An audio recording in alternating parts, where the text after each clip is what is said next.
Welcome to Writer Pants on Fire, where authors talk about things that never happened to people who don't exist.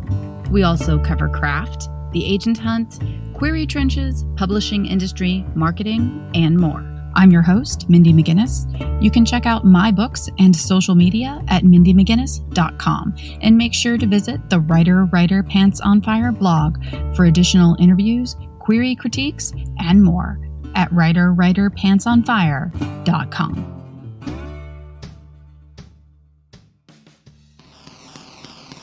Don't miss Day Zero, the exhilarating new novel from Kelly DeVos, featuring a fierce, bold heroine who will fight for her family and do whatever it takes to survive. Fans of Susan Beth Pfeiffer's Life as We Knew It series and Rick Yancey's The Fifth Wave will cheer for this fast-paced, near-future thrill ride. Day Zero by Kelly DeVos. So we are here with Anna Meriano to talk about her book, This Is How We Fly. So why don't you tell us a little bit about the book? And it's very much a book about a fandom. So why don't you tell us about those roots? I always struggle to describe it because it's basically a coming-of-age story. It's a Cinderella retelling, very loosely. It's a contemporary YA with no magic. And it follows the story of Ellen, who has just graduated from high school, gets grounded for her last summer before college. She joins a Quidditch team, a real-life Muggle Quidditch team. Muggle Quidditch is a real sport that is really played in countries around the world. It's an international sport. I have been playing it for 8 years now. Just decided to write a book about those experiences a little bit. It's become its own really weird community that's very athletic, but also still very nerdy, very close-knit, just a lot of fun. There's a few things going on here that break a mold. And one of them is that your character is out of high school. She's in that gray area before she's going to college. And a lot of the time, YA books are very firmly planted in that high school lifestyle and not that transitional period. So if you could talk about that a little bit, I know that it can be like a difficult sell. So how did that come about for you? Was there any pushback on the age range? I think not. In fact, I think I had some potential editors who were very excited about it existing in that space because there is a little bit of a push for new adult. It's small, but it's there. And so there were a couple places that were a little bit interested, but were, wanting sequels that were also set in college. And I really wanted to write more high school. For this book, I think it just made sense because Quidditch got started at Middlebury College. Almost all of the early teams were college teams, and most of the population playing the sport, when I first started playing, it was almost all college students. On my team, the Houston Cosmos, we have had some high schoolers join up for a year or two or for the summer before they go to college, but it's not super common. I needed to have a reason for Ellen to be with this team of, 18, 19, 20, 21-year-olds, where it didn't feel like she was in a completely different space than they were. And then also for the Cinderella retelling aspect, that space that you described of being sort of in transition, or I think of it as being kind of stuck when you're like, well, I'm done with high school, ... For me, that just resonated a lot with the Cinderella story of being kind of stuck in a place and feeling like there's no escape from it, even though there clearly is and you're about to get to it, but you just can't really feel that. For me, when I went to college, those like 3 months before I left, I was just terrified. It's like stasis. You can't. Yeah. You feel like you're not moving forward, but holding on to what was behind you feels like there's no growth there. I struggled with it for a lot of reasons. I'm from a really rural area, and so going to college for me was a little bit intimidating. I'm not going to lie. It's a wonderful time. It's a really scary time. It's definitely a time for a lot of change and growth. So I think it's really interesting to explore it, and probably there's a need for more YA books in that space, I would imagine. I would think that so many of our readers could relate to that particular struggle. I've started to hear people say that you can do YA all the way up to freshman year of college, as long as it's still, what is college? I kind of like that we're pushing the age range to include that, because that is still really young adult. Kids are still 17 and 18. I don't feel like I was actually an adult till I was 30. That's how I feel. So, I mean, you're still floundering in your 20s. I mean, I was. For anyway. Sure. Pirate life may be perilous, but it's probably different than you'd think. Ever wonder what it's really like to be a pirate?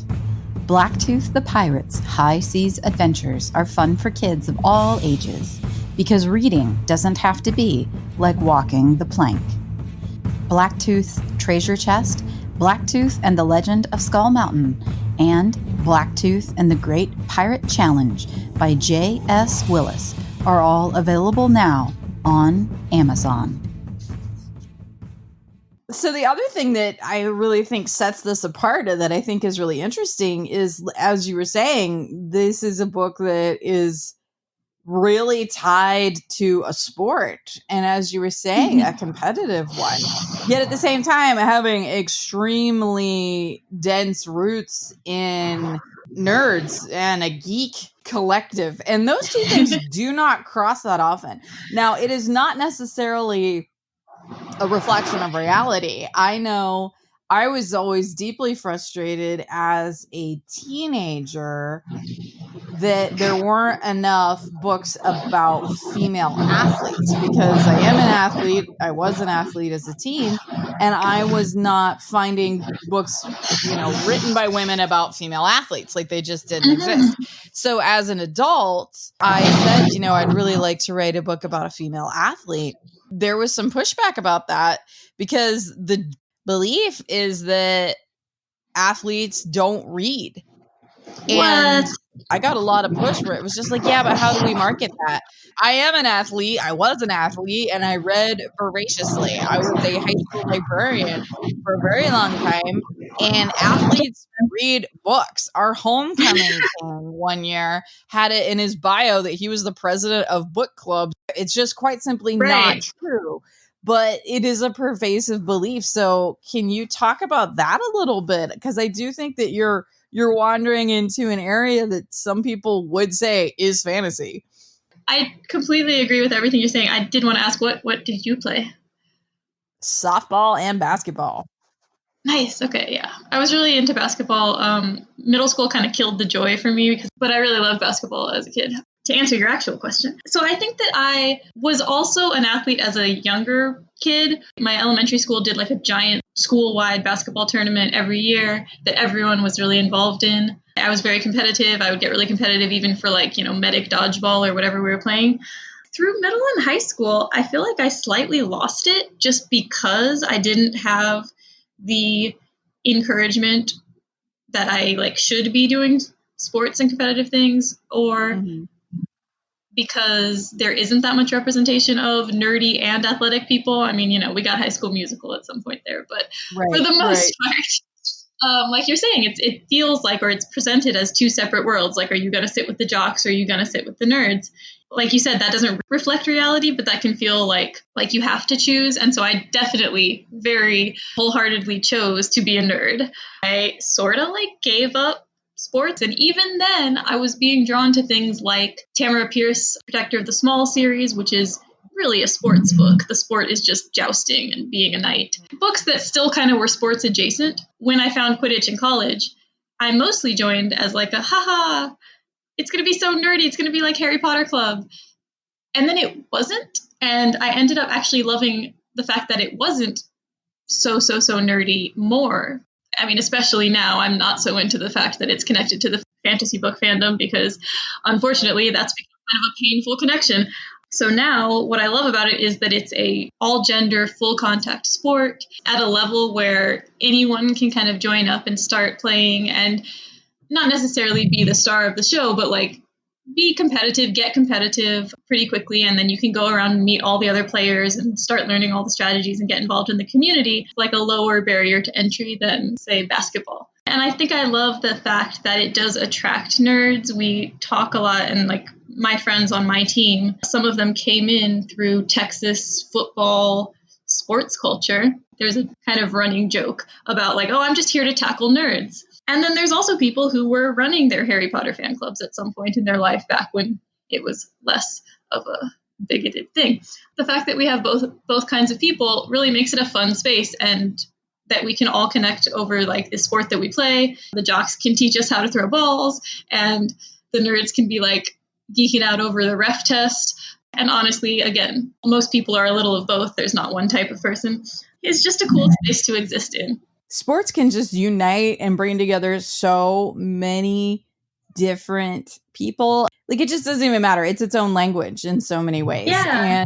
And I've told people before multiple times, the one time that I, as an adult, was involved in like almost like a melee group fight, like practically a riot, was at a church softball game. You've got a bunch of Christians that got a little bit riled up, and people are holding bats and coming at each other, and somebody called the cops. Gosh. Like, I mean, it's just, you get to a point where that compulsion, and it is there, and it is not in necessarily everyone, but that competitive spirit, and something that I think is really deeply tied to sports that doesn't necessarily come up that often, is justice. Like, what you just did is wrong. That is against the social fabric of what we are agreeing to here. You have to be punished. Wow. I have never made that connection, but I love it. That's such a big part of what people feel so passionately about with sports is the reffing. Oh my gosh, reffing in Quidditch is a whole... Oh, I'm sure. I come from I know you do too, in Texas. In Ohio, sports, it's like pretty much everyone grows up playing something. You just slough off a little bit afterwards if you're not into it. But pretty much everybody gets a shot at some point at something. And that's what we do. Like, especially in the rural areas, if it's a Friday night in the fall, you're more than likely going to a football game. And in the winter, you're going to a basketball game. Like, it's, especially in my community, high school sports, because we're very, very tied to our schools, because quite frankly, it's very generational and people don't necessarily leave. You go to the sports to watch your kids and your friends' kids. And then, in 20 years, they're going to be there watching their kids. Like, that's just the way it is.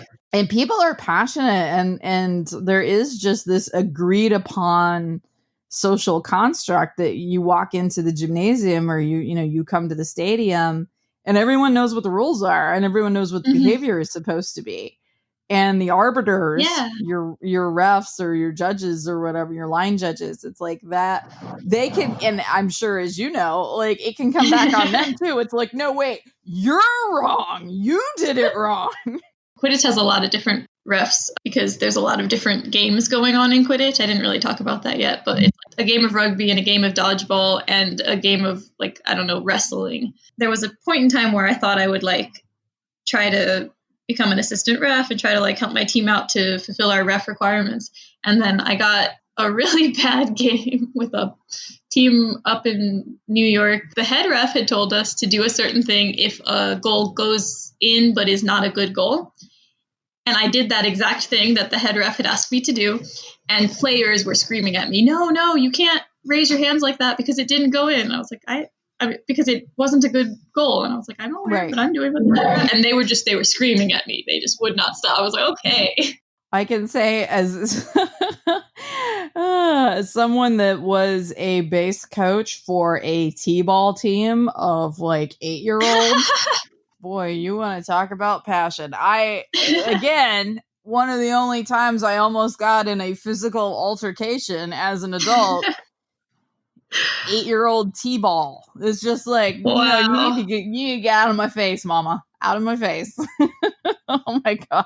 Wow. Yeah. I mean, but that's the intensity. Yeah. I liked writing Ellen, who didn't have that intensity to begin with. because that wasn't really my experience. I went to my first practice, didn't know what I was doing, but still tried to bite someone. But I liked writing Ellen kind of really not knowing that she had that in her. And then as she gets more into it, she's like, yes, I desperately want to do this thing well.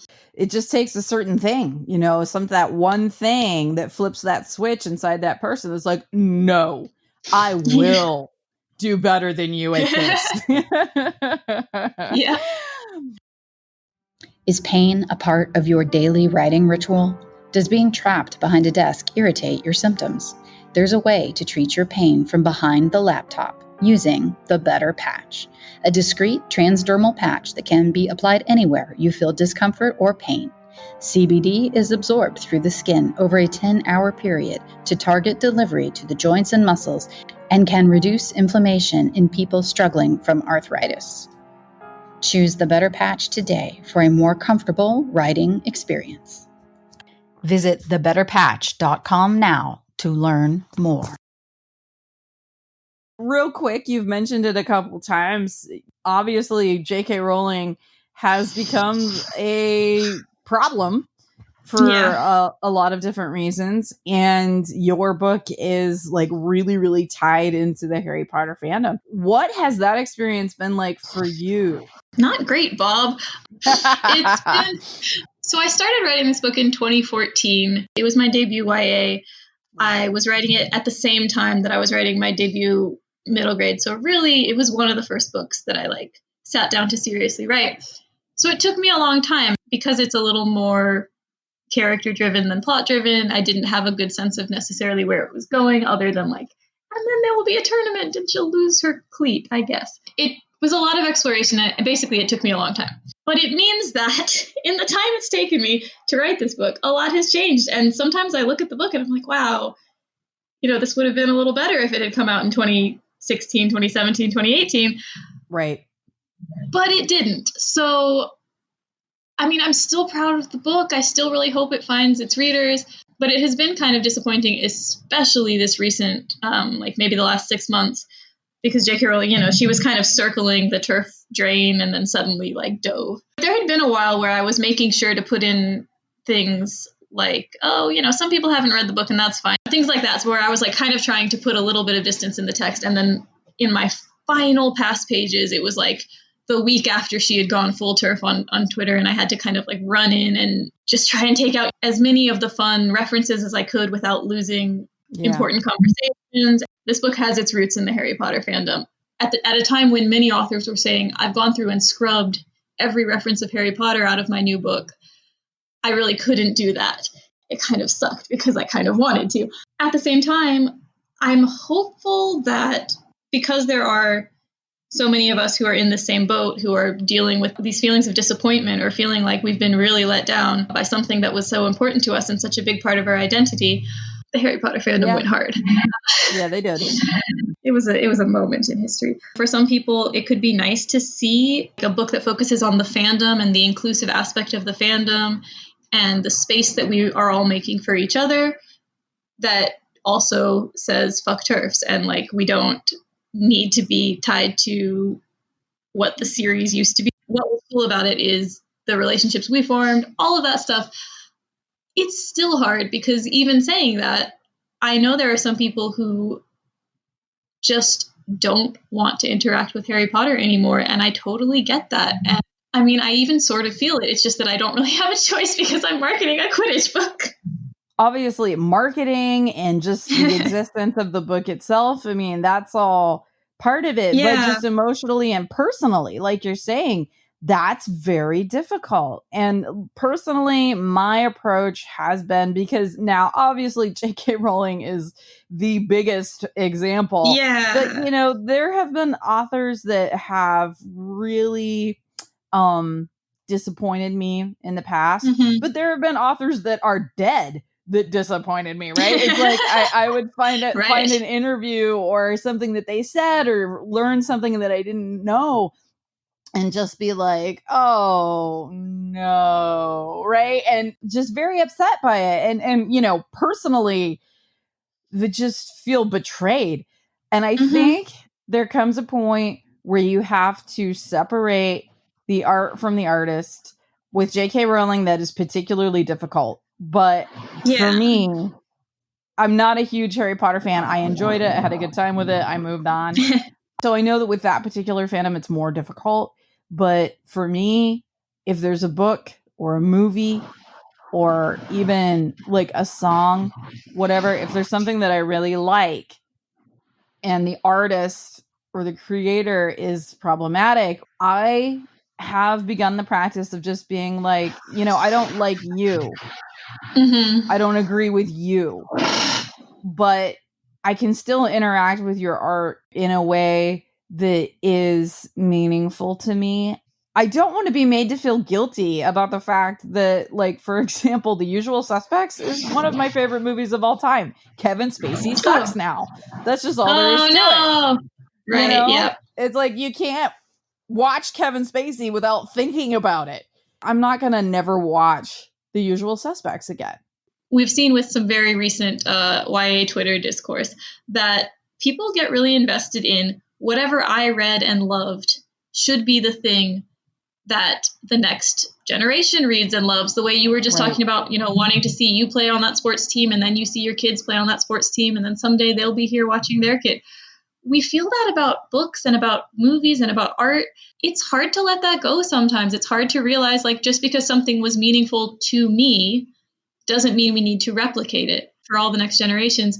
That was a big mental step that I think a lot of us had to take when when J.K. Rowling went off the deep end, was to say, wow, what I found in the Harry Potter books, I have to now be okay with, like, hoping that people find that somewhere else.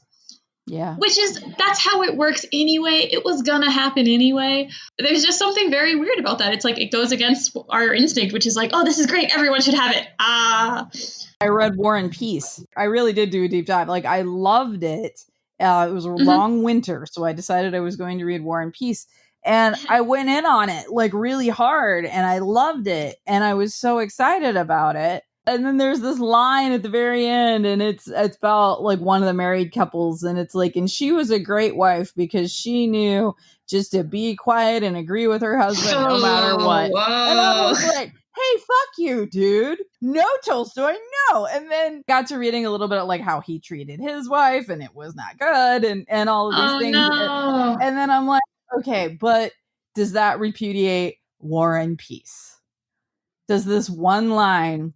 I'm like, it sucks. And I had been highlighting passages. I always do this. I write in all my books. And I highlighted that passage and I wrote asshole on the side. Like, I'm just like, I made a statement about how I feel about this one line. It hinted how I felt about the book. It was one of the things that I took away from the book. And then, of course, as I was saying, had that reaction where I just went and found out about Leo Tolstoy's character. And, but at the same time, he wasn't exactly living in the, like, least sexist area and time period of the world. And obviously, J.K. Rowling does not have that excuse. So I'm certainly not giving her any leeway or wiggle room. Like, this conversation for me is about interacting with the art and not the artist. It's not an easy road to walk. It's a bit of a quagmire, and I feel very badly for you. Thanks. This was your first YA book, and unfortunately, the roots are in something that is being repudiated. I have more books coming. I have my whole, middle grade trilogy that I'm really, really proud of. Like I said, I'm really proud of this book too. So I'm still hoping it'll find readers who can find the good things in it.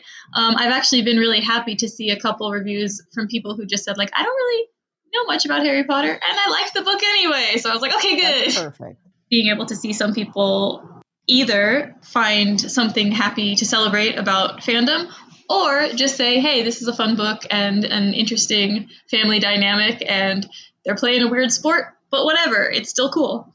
Why don't you let listeners know where they can find you online and where they can find the book? I'm mostly on Twitter. I'm on Twitter way too much. My 6-year-old tutor student said, I Googled you and I found your Twitter. You tweet a lot. I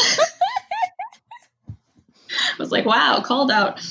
So you can find me on Twitter at Anna M is boring, on my website, which is just annameriano.com.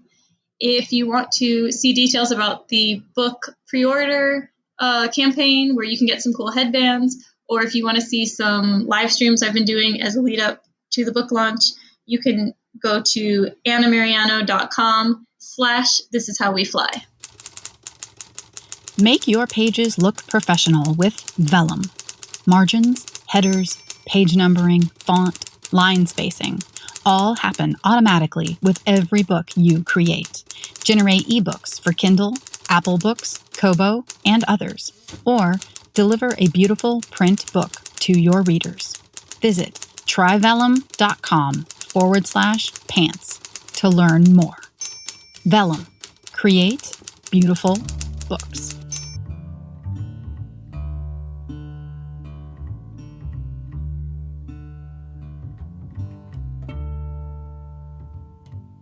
Writer, Pants on Fire is produced by Mindy McGinnis. Music by Jack Corbel. Don't forget to check out the blog for additional interviews, writing advice, and publication tips at writerpantsonfire.com.